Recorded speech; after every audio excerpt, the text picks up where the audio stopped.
बुधवार को चोपड़ा लघु चाय किसान विकास समिति ने अंतर्राष्ट्रीय चाय दिवस मनाया। इस अवसर पर चोपड़ा के दासपाड़ा इलाके में एक प्रशिक्षण शिविर का आयोजन किया गया।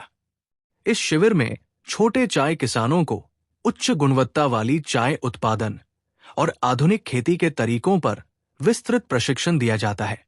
प्रशिक्षक चाय के पेड़ की देखभाल, उर्वरक के प्रयोग, कीटनाशक के प्रयोग और रोग की रोकथाम के वैज्ञानिक तरीकों पर व्यावहारिक प्रशिक्षण प्रदान किया गया है। इस प्रशिक्षण शिविर में समिति के कई सदस्य और स्थानीय चाय किसान उपस्थित थे। कार्यक्रम में इस्लामपुर अनुमंडल कृषि उपनिदेशक महफूज अहमद, एफएसए पश्चिम बंगाल के प्रमुख विनय कुमार कोनाई, पूर्व टीआरए विशेषज्ञ doctor Pradeep Kumar Dutta, tea board India Islampur कार्यालय के विकास अधिकारी अनुपम नंदी, चोपड़ा कृषि विज्ञान केंद्र के प्रोफेसर डॉक्टर धनंजय मंडल और चोपड़ा कृषि विज्ञान केंद्र के मुख्य अधिकारी सुरजीत सरकार सहित अन्य गणमान्य व्यक्ति उपस्थित थे।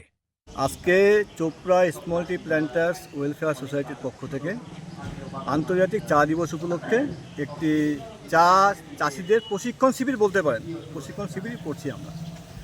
আপনারা অবগত আছেন যে বিগত বছর 1 এপ্রিল থেকে চা ফ্যাক্টরিরা পাতা নেওয়া বন্ধ করে দেয়।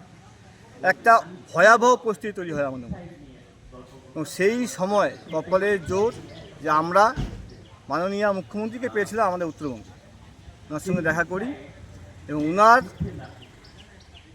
প্রচেষ্টায় আমরা কিন্তু সেই অবস্থা থেকে বেরিয়ে আসি, এবং আমরা আমাদের অ্যাসোসিয়েশন বা আমাদের উত্তরবঙ্গ সব অ্যাসোসিয়েশনের পক্ষ থেকে মাননীয় মুখ্যমন্ত্রীকে কথা দিয়েছিলাম যে আগামী 2 বছরের মধ্যে আমরা চাষিদেরকে অ্যাওয়ার করব কী বিষয়ে, যে বিষাক্ত কেমিক্যাল বাগানে দেওয়া হচ্ছে, যার জন্য আমাদের পরিবেশ নষ্ট হচ্ছে, যার জন্য আমাদের নয়নজুলির মাছ মরে যাচ্ছে, যার জন্য আমাদের ব্যাঙ মরে যাচ্ছে, সাপ মরে যাচ্ছে, মৌমাছি মরে যাচ্ছে, ফড়িং মরে যাচ্ছে, যেই বিষাক্তগুলো বিষের জন্য সেই বিষগুলো আমরা বাগানে প্রয়োগ যেন না করি।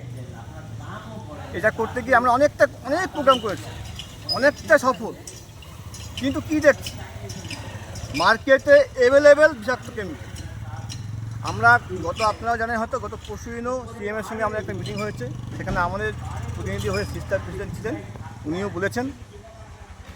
আমরা আবারও আপনাদের মাধ্যমে সরকারের পক্ষে প্রতি দৃষ্টি আকর্ষণ করছি যে যে ব্যান্ড কেমিক্যালগুলো আসছে ঘর থেকে, সে প্রসেসিংটা কেন বন্ধ করা হচ্ছে না। আমরা চাহিদা ব্যবহার করবো, ঠিক আছে, চাহিদার পাশাপাশি কিন্তু আমরা সেই ফ্যাক্টরি বা ওষুধগুলোকেও আমাকে আটকাতে হবে। এবং আজকে খুবই আনন্দের বিষয় যে food safety standard authority of India FSI, যাদের বকলমেই আমাদের স্বাস্থ্য সুরক্ষাটা দেখাশোনা হয়, তার যে নর্থ বেঙ্গলের হেড বিনয় কুমার স্যার, উনি নিজে এসেছেন। ওকে খালি একবারই ফোন করেছি, উনি একদম এক কথায় রাজি হয়ে এসেছেন। পাশাপাশি আমরা এই ওষুধটা মারবো না, এই বিষটাকে মারবো না, তো কী মারবো তাও জানতে হবে আমাকে। তার জন্য আমাদের এগ্রিকালচার ডিপার্টমেন্টের sub divisional head Mahfuz Ahmed, উনিও আছেন, এক্সটিআরে প্রদীপ কুমার দত্ত, উনিও আছেন। আমরা চাষিদেরকে একটা পরিষ্কার বার্তা দিতে চাই, আমরা যে কোনো অবস্থায় এই বছর কেমিক্যাল থেকে সরে আসবই, এবং আগামী বছর আমরা এগ্রিমেন্টে যাব। হতে পারে এমনও হতে পারে এগ্রিমেন্ট করতে হচ্ছে, আমরা করব। যদি কোনো চায়ে ব্যান্ড কেমিক্যাল পাওয়া যায়, সেই চাষি চা বাগানই বন্ধ করে দিক সরকার, আমরা তাতে কোনো আপত্তি থাকবে না। কত সংখ্যক চাষি আজকে অংশগ্রহণ করেছে?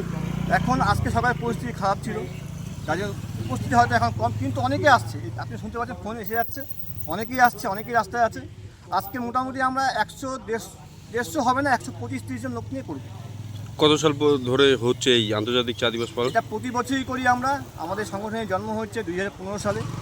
16 সাল থেকেই আমরা এই অনুষ্ঠানটা করি, কিন্তু এমনভাবে করি না, কারণ একটা অনুষ্ঠান করতে হলে অনেকটা খরচ হয়, আপনারা জানেন। আমরা প্রতিবারই কোনো জায়গায় চা খাওয়াতাম, কথা বলতাম, এভাবে করতাম। গতবার এই ঘটনা হওয়ার পরে আমরা একটা প্রোগ্রাম করেছিলাম, যেটা শপথ নিয়েছিলাম চাষিরা একটা এপিওর মধ্যে, যে আমরা ব্যান্ড কেমিক্যাল মারবো না। সেই শপথকে এই অনুষ্ঠানটা যে সাকসেস হওয়ার পরেই আমাদের মাথায় আসে যে আমরা আরও বড় করতে হবে। তার থেকে এইবারই আপনার নাম? আমি Partha Bhowmik, Chopra small tea planters welfare সোসাইটির সম্পাদক।